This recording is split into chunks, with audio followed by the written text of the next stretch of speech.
টিকে থাকতে পারবে?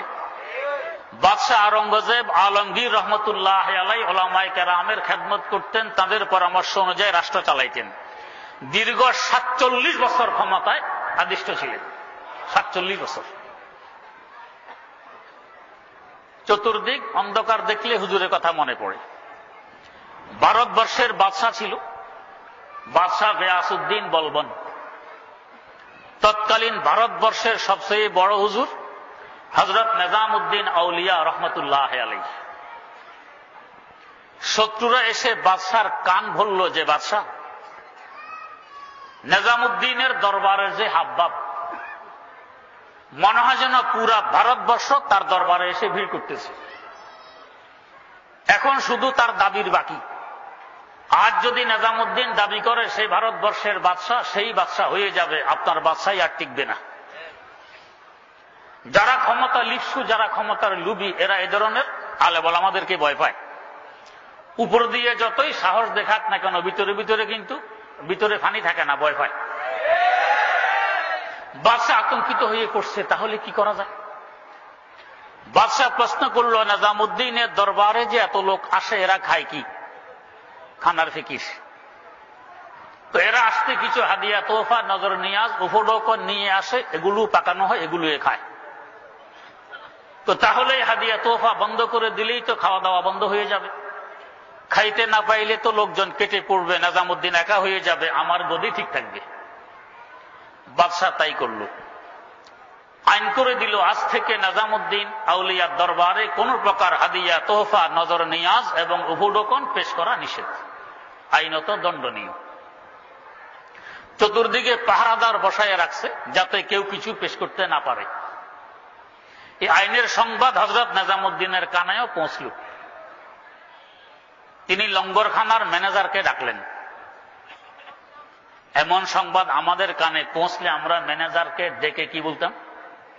ভাই, আশা তো বন্ধ হয়ে গেছে, আয় বন্ধ, একটু হিসাব নিকাশ করে পাকশাক করবে।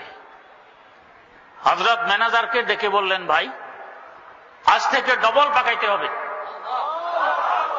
লোকজন দ্বিগুণ আসবে। আশা বন্ধ, ব্যয়ের হুকুম হইল ডবল। বস, ডবল পাকানো শুরু, লোকজন ডবল আসা আরম্ভ। কোথা থেকে পাকানো হয় এটা তো চাম্মার চোখ দিয়ে দেখা যাবে না, কারণ তাদের অবস্থা তো হইল কারে সাজে মা বা ফিকেরে কারে মাস, ফিকেরে মা দরকারে মা আজারে মাস, ফিকেরে মা দরকারে মা আজারে মাস। আমি যার গোলাম, আমার থাকা, খাওয়া এবং পড়ার দায়িত্ব তার, আমার দায়িত্ব শুধু তার গোলামি করা। আজ আমরা নিজের দায়িত্ব ছেড়ে দিয়ে মনিবের দায়িত্ব নিয়ে টানাটানি আরম্ভ করছি, তো শান্তি আসবে কোথা থেকে? ডবল পাক শুরু, লোকজন ডবল আসা আরম্ভ। বাদশার কানে সংবাদ পৌঁছলো, বাদশাহ অবস্থা তো বড় বেগতিক। কি আশা তো বন্ধ, পাহারাদার আপন জায়গায় আছে, কিন্তু পাকশাক ডবল আরম্ভ হয়েছে, লোকজনের দ্বিগুণ আসা আরম্ভ হয়ে গেছে। বাদশাহ বিচক্ষণ ছিল, বুঝে ফেলছে এই মহামানবের সাথে হাত ধরে টিকা যাবে না। আগের যুগে রাজা বাদশারা উল্টা পাল্টা করলো, শেষমেশ বুঝতো, এখন না বুঝে না। আল্লাহ করুক এখনো বুঝবে, কিন্তু আল্লাহ রাব্বুল আলামিন তো তার কুদরতের কারিশমা প্রকাশ করবেন। এর মধ্যে বাদশার প্রস্রাব বন্ধ হয়ে যায়। সরকারি ডাক্তার, কবিরাজ, হাকিম সব ফেল, কারো ওষুধ কোনো ক্রিয়া করে না। একদিন, 2 দিন, 3 দিন, এখন পেশাবের টনটনি আর ব্যথায় বাদশার চিৎকার আরম্ভ হয়ে গেছে, গড়াগড়ি শুরু করছে। কি করে? চতুর্দিক অন্ধকার দেখে বাদশার মা দৌড় মারছে হযরত নিজামউদ্দিন আউলিয়া রহমতুল্লাহ আলাইহির দরবারের দিকে। চতুর্দিক অন্ধকার দেখলে আমরা হুজুরের দরবারে দৌড় দিই। এসে বলছে, হুজুর, আমার ছেলের তো অবস্থা শেষ। কি অবস্থা? হুজুর, পেশাব বন্ধ কয়েকদিন যাবত, কোন ওষুধ কোনো কাজ করে না, তার চিৎকার আমরা সইতে পারি না। হুজুর, যদি কোনো ব্যবস্থা করতেন। হুজুর বললেন, হ্যাঁ, ব্যবস্থা তো হইতে পারে যদি তোমার ছেলে একটি শর্ত মেনে নেয়। হুজুর, একটি কেন, 10টি শর্ত মানবে, বলুন। কয়, না, একটি মানলে হবে, এটাও সাধারণ একটি শর্ত। কি শর্ত বলুন? শর্ত আর কিছু নয়, তোমার ছেলেকে ইস্তফা দিয়ে দিতে বলো, ক্ষমতা ছেড়ে দিতে বলো। যেই কাগজে ইস্তফা নামা লিখবে ওই কাগজে এটাও লিখতে হবে যে আজ থেকে ক্ষমতা নিজামুদ্দিনের হাতে তুলে দিলাম। এই কাগজে তার মন্ত্রী মিনিস্টারদের দস্তখত থাকতে হবে। এই সাধারণ শর্তটি পূরণ করলে আশা করি ব্যবস্থা হয়ে যাবে। হুজুরের দৃষ্টিতে তো এটা সাধারণ শর্তই। বাদশার মা ফিরে আসছে, বেটা কাগজ কলম হাতে নাও যদি বাঁচতে চাও। ওষুধে কাজ করে না, কাগজ কলমের কি কাজ, বাঁচতে হইল। ও কি কাজ বলতেছি, তাড়াতাড়ি হাতে নাও। বাদশাহ কাগজ কলম হাতে নিল। বাদশার মা বললেন ইস্তফা নামা লেখো। লিখলু, এবারে লেখো ক্ষমতা নিজামুদ্দিনের হাতে তুলে দিলাম। এখন থেকে ভারতবর্ষের বাদশাহ নিজামুদ্দিন, আমি সাধারণ একজন পাবলিক। বাদশাহ লিখে ফেলল, না হয়তো জান যায়। মন্ত্রী মিনিস্টারদের দস্তখত আনা হইল। মা দৌড়িয়ে আসছে নিজামুদ্দিন আউলিয়া রহমতুল্লাহ আলাইহির দরবারে। হুজুর এই নেন, শর্ত পূরণ করে আসছে। হুজুর কাগজটি হাতে নিয়ে পড়লেন, আসলে ঠিকঠাক লিখছে কিনা। পড়ে দেখেন যে হ্যাঁ ঠিকঠাক লেখা আছে। এখন ক্ষমতা কার হাতে? নিজামুদ্দিন আউলিয়া রহমতুল্লাহ আলাইহির হাতে। যাকে ভয় পেয়েছিল ক্ষমতার, আল্লাহ পাক তার হাতে ক্ষমতা তুলে দিলেন। হুজুর কাগজটি হাতে নিয়ে বাদশার মায়ের সামনে কাগজটি চিরে টুকরা টুকরা করে ফেললেন। অতঃপর এই চিরার টুকরাগুলো একটি পাত্রে রেখে বাদশার মায়ের হাতে পাত্রটি তুলে দিয়ে বললেন, এই পাত্র নিয়ে তোমার ছেলের সামনে ধরো আর বলো এই পাত্রের ভিতরে যাতে পেশাব করে, ইনশাআল্লাহ পেশাব বেরিয়ে আসবে। মা এসে পাত্র ধরছে ছেলের সামনে, পাত্রের ভিতরে তো ভারতবর্ষের ক্ষমতা। ধরা মাত্র বাদশার ফরফর পেশাব শুরু হয়ে গেছে। হুজুর বুঝাই দিলেন, ও গিয়াসউদ্দিন বলবন, তোমরা যে ধরনের ক্ষমতার জন্য আতঙ্কিত, যে ধরনের ক্ষমতার লোভী, এই ধরনের ক্ষমতা আমাদের মতো মোল্লা মৌলবীদের দৃষ্টিতে পেশাব তুলল।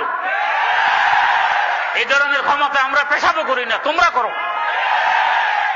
তুমি আতঙ্কিত, ক্ষমতা আমার হাতে চলে আসবে। আল্লাহ পাক যে ক্ষমতা আমাদেরকে দিয়ে রাখছেন, যে বাদশাহী আমাদেরকে দিয়ে রাখছেন, ওই বাদশাহীর খোঁজ পাইলে তলোয়ার নিয়ে যুদ্ধ করে ছিনিয়ে নেওয়ার চেষ্টা করতে। কি বাদশাহী দিছেন? হযরত আব্দুল কাদের জিলানী রহমতুল্লাহ আলাইহি, নেমরোজের বাদশাহ তার বড় ভক্ত। নেমরোজ একটি রাষ্ট্রের নাম। আবিধানিক অর্থে তার অর্থ হয় মধ্যদিন। নেম মানে অর্ধেক, রোজ মানে দিন। দিনের অর্ধেককে বলা হয় মধ্যদিন।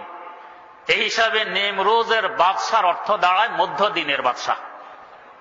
বাদশাহ হযরতের ভক্ত। হযরতের কাছে চিঠি লিখল, হুজুর আপনার লঙ্গরখানায় প্রতিদিন হাজার হাজার মানুষ ফ্রি খায়। আল্লাহ পাক এই সুন্নত কওমি মাদ্রাসার মাধ্যমে এখনো জিন্দা রাখছেন। হাজার হাজার তালেবুল ইলম কওমি মাদ্রাসায় ফ্রি খায়। হুজুর এদের খাওয়া দাওয়া নিয়ে আপনাকে কত চিন্তা ফিকির করা লাগে। আরবিতে একটি প্রবাদ আছে, আলমারউ ইয়াকিসু আলা নাফসিহি, যে যেমন অন্যকে ভাবেও তেমন। বাদশাহ ভাবতেছে হুজুর বুঝি বাদশার ন্যায় খাওয়া দাওয়ার ফিকির নিয়ে ব্যস্ত থাকেন। আমি যখন দারুল উলুম করাচিতে পড়ি, তো পাকিস্তানের প্রতাপশালী প্রেসিডেন্ট মরহুম জিয়াউল হক সাহেব আসছেন দারুল উলুমে। ওনারা নিষেধ করছেন, আমাদের এখানে আসার অনুমতি নেই। উনি বললেন, আমি যেহেতু পাকিস্তানের প্রেসিডেন্ট, অনুমতি ছাড়াও আমি আসতে পারি। উনি আসছেন। আসার পর জিজ্ঞেস করছেন, আপনাদের মাদ্রাসায় কি পরিমাণ ব্যয় হয়? বলা হলো দৈনিক ব্যয় 2 লক্ষ টাকা। দৈনিক 2 লক্ষ টাকা ব্যয় হয়। আয়ের খাত কি? আয়ের কোনো খাত নেই। কোথা থেকে আসে? আমরাও জানি না কোথা থেকে আসে। তো দৈনিক 2 লক্ষ টাকা ব্যয় হয়। যারা পরিচালনা করতেছেন তারা বলতেছেন আমরাও জানি না কোথা থেকে আসে। আমাদের আলহামদুলিল্লাহ কওমি মাদ্রাসাগুলোর অবস্থা এরকমই। কোন বাজেট বুজেটের প্রয়োজন নেই। বাজেট তো তিনি করে রাখছেন, যার গোলামি আমরা করি। তো বাদশাহ চিঠি লিখতেছে, হুজুর এই লঙ্গরখানার খাওয়া দাওয়ার চিন্তা নিয়ে আপনাকে কত ব্যতিব্যস্ত থাকতে হয়। আমার রাষ্ট্রের অর্ধেক আমি আপনার হাতে তুলে দিলাম। এই অর্ধেকের বাদশাহ আপনি।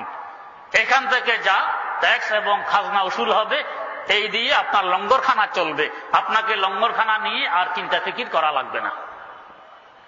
ভালো অফারে তো দিলেন, হযরতের কাছে চিঠি পৌঁছলো, বাদশাকে জানাইতে হবে, গ্রহণ করলেন কি করলেন না। ভিন্ন একটি কাগজে লিখে জানাবেন, এটাও বরদাস্ত করলেন না। বাদশার চিঠির উল্টা পিঠে দুইটি শের লিখে জানাই দিলেন। শেরগুলো ছিল, চৌচতার সাঞ্জারে রোখে বখতাম সিয়াবাদ, চৌচতার সাঞ্জারে রোখে বখতাম সিয়াবাদ, দর্দি লাগার বুয়াদ হাওয়া সে মুলকে সঞ্জরাম, চো খবর ইয়াফতাম যে মুলকে নিমে সব, মাম মুলকে নিমে রোজ বক যাও নমি খারাম, মাম মুলকে নিমে রোজ বক যাও নমি খারাম। ও মধ্যদিনের বাদশা, তুমি যে ট্রলিতে করে চলো, ছায়ার ব্যবস্থা করা হয় উপরে কালো কাপড়ের ছাতা দিয়ে। ছাতার কাপড়ের রং কেমন হয়? কালো। আগের যুগে হইতো, এই যুগে হয় না। এই যুগে রং বেরঙের ছাতা, বরং এক এক ছাতায় যত করলি অত রং। কারণ কি? আগের যুগে মানুষ আরাম চাইতো, আর এখন আমরা ফ্যাশন চাই।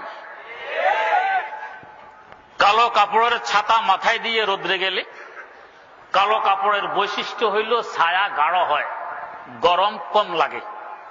আর অন্য রঙের কাপড়ের ছাতা মাথায় দিয়ে রোদ্রে গেলে ছায়া হালকা হয়, গরম বেশি লাগে। তো আগের যুগে মানুষ আরাম চাইতো, এই জন্য ছাতার কাপড় কালো হইত। আমরা ফ্যাশন চাই, তাই কালো হয় না। কষ্ট হোক, তারপরে ফ্যাশন ঠিক রাখতে হবে। বুঝার জন্য বলি, আমাদের কিছু ফ্যাশনওয়ালা ভাই আছেন, মোটা কাপড়ের টাইট ফিট প্যান্ট পরিধান করেন, করেন কিনা? মোটা কাপড়, এই কাপড় এত মোটা আর এত টাইট, যদি এটার ভিতরে চুলকানি আরম্ভ হয়, তো আঙ্গুল কি লোহার গজাল দিয়েও যদি খোঁচা মারেন, ভিতরে চুলকানি ঢুকবে না। তারপরও এটা পরিধান করবে কেন? ফ্যাশন চাই। তাও পরিধান করার নিয়ম কি দেখবেন? প্রথমে তো জুতা পায়ে দিবে, জুতার উপরে রশি দিয়ে কোষে বাঁধবে, যাতে বাতাস বুতাস পায়ে লাগতে না পারে। এরপরও সন্দেহ আবার কোনখান দিয়ে বাতাস লাগে কিনা পায়ে, তো পায়ের ছোট গিরার নিচে আরো 1 বিঘত লম্বা করে প্যান্ট পরিধান করবে, যাতে নিচে দিয়ে বাতাস ঢুকার কোনো রাস্তা না থাকে। এখন ভয় মধ্যখান দিয়ে নিয়ে বাতাস ঢুকে পড়ে, তো ইং করে প্যান্ট পরিধান করে। ইং করা মানে জামা প্যান্টের ভিতরে, প্যান্ট থাকে উপরে। এরপরও সন্দেহ আবার বাতাস কোনো চিপা চাপা দিয়ে ঢুকে পড়ে কিনা, তো বেল্ট দিয়ে কোষে বাঁধে, মধ্যখান দিয়েও যাতে বাতাস ঢুকতে না পারে। এবার চিন্তা, হাতা দিয়ে যদি আবার ঢুকে যায়, তো কপ দিয়ে কোষে বুতাম লাগায়, হাতা দিয়েও যাতে বাতাস ঢুকতে না পারে। আর এক জায়গা বাকি আছে গলা, এখান দিয়ে যদি বাতাস ঢুকে পড়ে, এখানেও ফাঁসি লাগায়, টাইট করে ফাঁসি দেয়, এটাকে বলা হয় টাই। এখান দিয়েও যাতে বাতাস ঢুকতে না পারে। তার মানে বাংলার আলো বাতাসের সাথে আমার এই পরিমাণ শত্রুতামি, বাতাস যাতে আমার শরীরের ধারে কাছে ফিরতে না পারে। এই জন্য সব দুয়ার বন্ধ। পক্ষান্তরে ওলামায়ে কেরামের দিকে তাকান, ডিলা ডালা জামা কাপড়, বাতাস নিচে দিয়েও ঢোকে, উপর দিয়েও ঢোকে। তার মানে বাংলার সাথে এদের আন্তরিকতা আছে, ভালোবাসা আছে। এই জন্য বাংলার আলো বাতাস গায়ে মাখে। মদিনায় মুনাওয়ারায় গেলে দেখবেন বহু লোক মদিনার ধুলাবালি গায়ে মাখে। কেন মাখে? মদিনার সাথে ভালোবাসা আছে, আন্তরিকতা আছে, তাই মদিনার ধুলাবালি গায়ে মাখে। বাংলার সাথে যাদের আন্তরিকতা আছে, ভালোবাসা আছে, মহব্বত আছে, বাংলার আলো বাতাস তারা গায়ে মাখে। আর যাদের শত্রুতামি, বাংলাকে যারা ভালোবাসে না, এরা সব দুয়ার বন্ধ করে রাখে, বাংলার আলো বাতাস গায়ে ঢুকতে দেয় না। আর এদের জন্য কি সাজে আমাদের জাতীয় সঙ্গীত গাওয়া, যে তোমার আকাশ তোমার বাতাস আমার প্রাণে বাজায় বাঁশি। বাতাস তো ঢুকতে দিলেন না, প্রাণে বাঁশি কিভাবে বাজাইলেন? বাতাস যদি ঢুকতো ভিতরে, আরাম লাগতো, অন্তরে প্রশান্তি আসলে বাঁশি বাজাইছে। বাতাস ঢুকতে দিলেন না, সব দুয়ার বন্ধ, আপনার প্রাণে বাঁশি বাজায়। বাঁশি বাজালে ওলামায়ে কেরামের বাজাইতে পারে, এরা সব বিলাটালা। এই ধরনের এই ফ্যাশনওয়ালা ভাইয়েরা মাঝে মধ্যে আমাদের কাছে কোনো দরকারে আসেন। আমরা তো কওমি মাদ্রাসায় নিচে বসি, তো বলি যে ভাই এখানে বসেন, জায়গা দেখাই দিলাম। ওনার বসার হাবভাব দেখলেও বোঝা যায় এখানেই বসতে চান, কিন্তু যখন বসা আরম্ভ করেন, ধম করে গিয়ে ওইখানে পড়েন। পড়েন তো পড়েন, বসা নয়, শুয়ে যান। হাত দিয়ে ঠেকা দেয়। আরে বললাম বসতে, উনি শুইতে চায়। কোন এই টাইট ফিট, এটা তারপরও পিন্ডি। বুঝার জন্য বলছি ভাই, এই পোশাক পরিহিত অবস্থায় কোথাও অচেনা জায়গা যদি আমি মারা যাই, ভিক্ষা করা ছাড়া আমার কপালে কাফনের কাপড় জুটবে না। পক্ষান্তরে একজন আলেম যদি অচেনা কোথাও মারা যায়, তার জুব্বা, তার রুমাল দিয়ে ইনশাআল্লাহ কাফনের ব্যবস্থা হয়ে যাবে, ভিক্ষা করার প্রয়োজন পড়বে না। হযরত আব্দুল কাদের জিলানী রহমতুল্লাহ আলাইহি বলতেছেন, ও মধ্যদিনের বাদশাহ, ছাতার কাপড়ের রং যেমন কালো হয়, তোমার রাজত্বের সামান্যতম লোভ যদি আমি আব্দুল কাদেরের অন্তরে থাকে, আমার তকদীরের চেহারাটাও এরকম কালো হয়ে যায়। চৌচতার সাঞ্জরে রোকে বকতাম সিয়াবাদ, চৌচতার সাঞ্জরে রোকে বকতাম সিয়াবাদ, দর্দি লাগার বুয়াদ হাওয়াসে মুলকে সঞ্জরাম। তোমার অফার আমি গ্রহণ করতে পারলাম না। এমন অফার যদি আমাদের কাছে আসতো কি করতাম? আজ যদি আমাদের মাননীয় প্রধানমন্ত্রী হাসিনা খাতুন লিখে দেয় যে বাংলাদেশের অর্ধেক তোমার, বাংলাদেশ লাগবে না, গাজীপুরের অর্ধেক তোমার, কি করতাম? ঢাকা পল্টন ময়দানে গিয়ে বিশাল সমাবেশের আয়োজন করতাম। আরে প্রধানমন্ত্রীকে দাওয়াত দিয়ে স্টেজে তুলতাম, ফুলের মালা গলায় দিতে দিতে কপাল পর্যন্ত সব ঢাকতাম, যাতে জীবনও সামনে আর কিছু না দেখে। অভিনন্দন পত্র পাঠ করতাম যে আপনি তো হাতেম তাই, আল্লাহর রহমত হয়ে নাজিল হয়েছেন, আমাকে গাজীপুরের অর্ধেক এমনি দিয়ে দিলে। হযরত জিলানীর হাতে একটি রাষ্ট্রের অর্ধেক গ্রহণ করলেন না। কেন করলেন না? আগে কারণ উল্লেখ করতেছেন, চৌখবর ইয়াফতাম যে মুলকে নেমে সব, চৌখবর ইয়াফতাম যে মুলকে নেমে সব, মা মুলকে নেমে রোজ বয়কে যাও নমে হারাম। ও মধ্যদিনের বাদশাহ, স্মরণ রাখো তুমি তো মধ্যদিনের বাদশাহ, আমি আব্দুল কাদের জিলানী মধ্যরাতের বাদশাহ। মধ্যরাতে পুরা দুনিয়া থাকি ঘুমে বিভোর, আমি আব্দুল কাদের থাকি তখন সজাগ। পাক পবিত্রতা অর্জন করে তাহাজ্জুদের পর যখন বাদশাদের বাদশাহ, সম্রাটদের সম্রাট আল্লাহ রাব্বুল আলামিনের সাথে যোগাযোগ স্থাপন করে কথাবার্তা আরম্ভ হয়, আল্লাহ আল্লাহ আল্লাহ আল্লাহ আল্লাহ আল্লাহ আল্লাহ আল্লাহ, তখন আমার অনুভব হয় পুরা কায়নাত আর সৃষ্টি জগতের বাদশাহী থাকে আমার কদমের নিচে। যেদিন থেকে মধ্যরাতের বাদশাহীর খোঁজ পেয়েছি, ওদিন থেকে মধ্যদিনের বাদশাহীর মূল্য আমি আব্দুল কাদেরের দৃষ্টিতে 2 পয়সাও নয়। চৌখবর ইয়াফতাম যে মুলকে নেমে সব, চৌখবর ইয়াফতাম যে মুলকে নেমে সব, মা মুলকে নেমে রোজ বয়ক যাও নমি হারাম। ও মধ্যদিনের বাদশাহ, তোমার মধ্যদিনের বাদশাহী তোমার মুবারক হোক, আমাকে আমার মধ্যরাতের বাদশাহী করতে দাও। কৃষক দৌড়ে গিয়ে ধরছে শেখ আব্দুর রহমান জামি রহমতুল্লাহ আলাইহি। চতুর্দিক অন্ধকার, এখন হুজুরের কথা মনে করছে। হুজুর তাবিজ চাই। কিসের তাবিজ? আমার স্ত্রীর প্রসব ব্যথা, বাচ্চা খালাস হয় না, তাবিজ চাই। হুজুরে বলছেন, হ্যাঁ তাবিজ তো দেওয়া যাবে যদি একটি শর্ত মানতে পারো। জি হুজুর বলুন কি শর্ত? আমাকে থাকতে দিতে হবে। জি হুজুর কোনো অসুবিধা নেই, থাকবেন খাবেন আরামসে, তাবিজ চাই। আগে অনুমতি নেই, এখন থাকবেন খাবেন আরামসে, তাবিজ চাই। তো হুজুর দেখলেন এই তো আমাকে থাকা খাওয়ার সুযোগ দিতেছে স্বার্থে, এখলাসের সাথে নয়। তো যেরকম সুযোগ সেরকম তাবিজ। ইমাম সাহেব বেতন দেয় খুব কম। একদিন আসছে কমিটির কাছে, আমার বেতন বাড়ান। কমিটিওয়ালারা কয় না, বেতন বাড়ানো যাবে না। ও তাহলে যে ধরনের বেতন সেই ধরনের নামাজ। হুজুর কি বললেন? কই জি এতদিন যত নামাজ পড়াইছি একদিনে উজু করি নেই, এমনি চালাইছি সব। বেতন যে ধরনের নামাজও সেই ধরনের, সামনে বিনা উজুতেই চলবে। তো হযরত জামি দেখলেন এ তো স্বার্থে আসছে, এখলাসের সাথে আসে নাই, আমার থাকার জন্য অনুমতি দিতেছে স্বার্থে। তো হুজুরও তার সাথে মজাক করলেন। কি মজাক?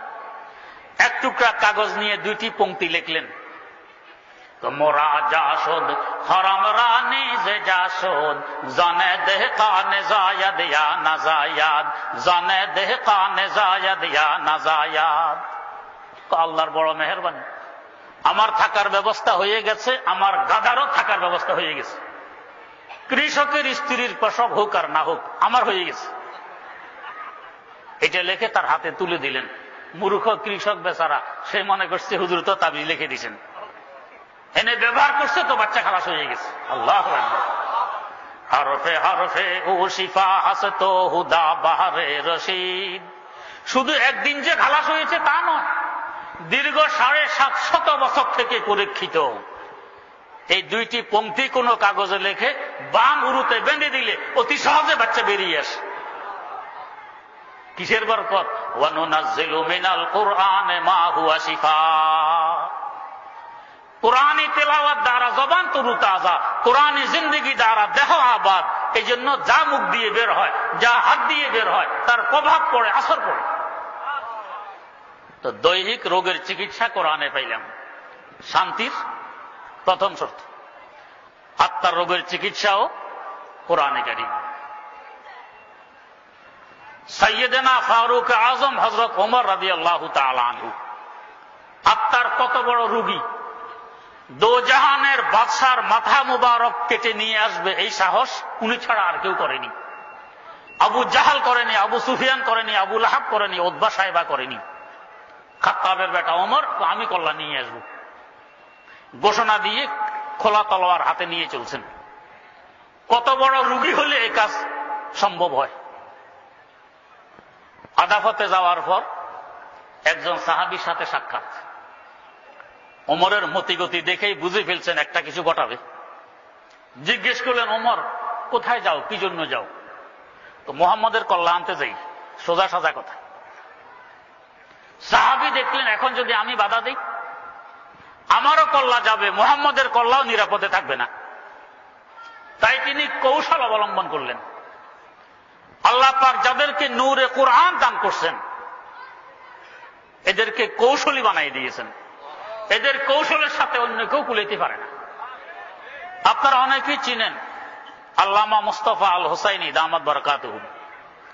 খাইতে বসছেন হোটেলে সফর অবস্থায়, যেই টেবিলে উনি বসছেন সেই টেবিলে আরেক ভদ্রলোক চা খাইতেছে, চা খায়। উনি গোশত দিয়ে ভাত খাইতেছেন। গোশত খেয়ে গোশতের হাড়গুলোও ভালো করে চিবিয়ে রস খাইতেছেন। এভাবে ভালো করে খাওয়া সুন্নত। ওই ভদ্রলোক হুজুরের দিকে বারবারে তাকায় টেরা চোখে, যে মৌলবি করতেছে কি, মনে হয় জীবনে আর গোশত দেখা নাই, হাড় সহ খাইতেছে। এক পর্যায়ে জিজ্ঞেসে করে বসলো, হুজুর জি আপনাদের দেশের কুকুর কি খায়? তার খেয়াল হুজুর তো বলবেন কুকুর হাড় খায়। তো হুজুরও হাড় খাইতেছেন, কুকুরের সাথে হুজুরের সাথে মিল হবে, হুজুরের বেজ্জতি হবে। হুজুর আপনাদের দেশের কুকুর কি খায়? প্রশ্ন শুনে মাত্র হুজুর বললেন, জি জনাব আমাদের দেশের কুকুর চা খায়। কাকে কুকুর বানাতে চাইল, কে কুকুর হইল? কেন এই কৌশলী হইলেন? নূরে কোরআন ভিতরে আছে। তো সাহাবীর ভিতরে নূরে কোরআন আছে, কৌশল অবলম্বন করলেন। আমি এখন বাধা দিলে আমারও কল্লা থাকবে না, মুহাম্মদের কল্লা নিরাপদে থাকবে না। কৌশল কি কৌশল? ওমর ঘরের চিন্তা আগে করতে হয়, বাইরের চিন্তা পরে। তোমার আপন বোন ফাতেমা আর ভগ্নিপতি মুসলমান হয়ে গেছে, তুমি মুহাম্মদের চিন্তা বাইরে। ওমর দেখলেন কথা তো ঠিক, আগে ঘর ঠিক করতে হয়। ফিরলেন ঘরের দিকে, মোড় ঘুরে গেল, ওনার কৌশল কাজে লাগলো। ঘরের কাছে এসে আওয়াজ শুনতে পেলে এরা নতুন কি যেন করতেছে। ওমর আসার আলামত শুনে ওনারা লুকিয়ে ফেললেন কোরআন শরীফ। ওমর ঢুকেই তলোয়ারের পিঠ দিয়ে আঘাত আরম্ভ করলেন, রক্তাক্ত করে ফেললেন। এরপর বলতেছেন, কি করতেছিল আমার হাতে তুলে দাও আমি দেখি। বুখারী শরীফে আছে, হালাওয়াতে ঈমান তথা ঈমানের স্বাদ একবার যে পেয়ে গেছে সে লক্ষ কোটিবার জীবন উৎসর্গ করতে পারে, ঈমান বিক্রি করতে পারে না। ওমরের বোন ফাতেমা বলছে, ভাই তলোয়ারের পিঠ দিয়ে আঘাত করেছো, এখন চাইলে পেট দিয়ে করতে পারো। যেই বস্তু পড়তেছিলাম ওটা তোমার হাতে তুলে দেওয়া যাবে না। কেন যাবে না? এটা পাক খোদার পাক কালাম, তুমি না পাক, অপবিত্র, তুমি কাফের, তোমার হাতে এটা তুলে দেয়া যাবে না। ওমর বললেন তাহলে কি করতে হবে? গোসল করতে হবে। ওমর ছিলেন তালেবে হক, সত্যের সন্ধানী। গোসল করে আসলেন সাথে সাথে। গোসল করলে এমন রাগ কিছু ঠান্ডা হয়। ওনার হাতে তুলে দেয়া হইল সূরা তাহা শুরুর কয়েকটি আয়াত। তাহা মা আনজালনা আলাইকাল কুরআনা লিতাশকা ইল্লা তাযকিরাতাল লিমান ইয়াখশা তানজিলাম মিম্মান খালাকাল আরদা ওয়াস সামাওয়াতিল উলা আর রহমানু আলাল আরশি ইসতাওয়া লাহু মা ফিস সামাওয়াতি ওয়া মা ফিল আরদি ওয়া মা বাইনাহুমা ওয়া মা তাহাতাস সারা। পড়লেন, চিকিৎসা শুরু হয়ে গেছে। ওয়া নুনাজ্জিলু মিনাল কুরআনি মা হুয়া শিফা, আত্মার রোগের চিকিৎসা শুরু হয়ে গেছে। বললেন আমাকেও তোমাদের নবীর দরবারে নিয়ে চলো। রওনা হয়ে গেলেন। দরবারের কাছে পৌঁছলে সাহাবা কেরাম দেখতেছেন ওমর আসতেছে, হাতে খোলা তলোয়ার। বলতেছেন ও আল্লাহর রাসূল, ওমর আসতেছে তলোয়ার হাতে, কি জানি ঘটায়, অনুমতি দিন, সামনে এগিয়ে গিয়ে বাধা দিন। আল্লাহর নবী বললেন বাধা দিও না, আসতে দাও। ওমর আসলেন, এসে বলছেন ও আল্লাহর হাবিব, আপনার কল্লা নেয়ার জন্য রওনা হয়েছিলাম, এখন নিজের কল্লা দিতে এসে গেছি। হুজুর আমাকেও পড়ায় দেন লা ইলাহা ইল্লাল্লাহু মুহাম্মাদুর রাসূলুল্লাহ। এত বড় রোগী চিকিৎসা হয়ে গেছে। শুধু চিকিৎসা যে তা নয়, লক্ষ কোটি রোগীর ডাক্তার হয়ে গেছে। কোরআনের বৈশিষ্ট্য, চিকিৎসার সাথে সাথে ডাক্তার বানায় দেয়। কত বড় ডাক্তার হইলেন? হাকিমুল উম্মত মুজাদ্দিদুল মিল্লাত শাহ আশরাফ আলী থানভী রাহমাতুল্লাহ আলাইহি আল ইফতার মধ্যে উল্লেখ করেছেন, সিরিয়া রাজধানী দামেস্ক মুসলমানরা ঘেরাও করে রাখছে, কিল্লা খ্রিস্টানদের দখলে, ওরা ছাড়ে না। শর্ত দিল তোমাদের খলিফা ওমর যদি সশরীরে এখানে এসে সন্ধিপত্রে সিগনেচার করে আমরা কিল্লা ছেড়ে দিতে পারি, এর আগে ছাড়ব না। সংবাদ মদিনায় আসলো, হযরত ওমর রওনা হয়ে গেলেন। মদিনায় মুনাওয়ারা থেকে দামেস্কের দূরত্ব ১৫০০ কিলোমিটার। কিভাবে রওনা হইলেন? সফর সাথী হিসাবে একজন গোলাম, যানবাহন হিসাবে একটি মাত্র উট, খাওয়ার জন্য 4টা ছাতু, গায়ে 12টি তালিওয়ালা একটি জামা। অর্ধজাহানের খলিফা রওনা করছেন। আর আমরা এক ডিস্ট্রিক্ট থেকে আরেক ডিস্ট্রিক্ট যাব, তাও প্রেসিডেন্ট নয়, প্রধানমন্ত্রী নয়, ফাতিমন্ত্রী। আগে লাঠি ছোটা, রাইফেল বন্দুক, পিছনে রাইফেল বন্দুক, হুইসাল, কি হুলস্থুল ব্যাপার। লক্ষ লক্ষ টাকা জাতির নষ্ট।